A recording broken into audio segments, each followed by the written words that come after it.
આઝાદ media લાઈવમાં આપનું સ્વાગત છે। ખેડા જિલ્લાના ઠાસરા તાલુકા પંચાયત કચેરી સામે વોટ ફોર સંવિધાનના હેડિંગ સાથે દેખાવ કરવામાં આવ્યો અને આયોજકો દ્વારા જણાવવામાં આવ્યું હતું કે જે કોઈ રાજકીય પક્ષ પોતાની ચૂંટણી ઢંઢેરામાં આપડછેટ નાબૂદી નક્કર આયોજન મૂકે તેને જ કિંમતી મત આપીશું।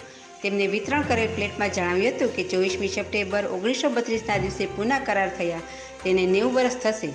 હિન્દુ નેતાઓએ ડૉક્ટર બાબા સાહેબ આંબેડકરને વચન આપેલ કે આપડછેટ દૂર કરીશું। હકીકત એ છે કે પુના કરાર કાયદો હોવા છતાં આપડછેટ અકબંધ છે અને અત્યાચાર વધી રહ્યા છે। માત્ર બંધારણ અને કાયદાથી આપડછેટ દૂર ન થાય તે આપણો અનુભવ છે। એવું દબાણ માત્ર મતથી જ ઊભું થાય। ડૉક્ટર આંબેડકરે 1951માં કહેલ કે આપણી એક તાકાત બની શકીએ છીએ અને તે તાકાત આપણા મતની છે। આપડછેટ યાત્રા અને તે પછી ઇન્દ્ર મેઘવાળના કરુણ મોતથી સરકાર ઉપર ખાસું દબાણ ઊભું થયું છે।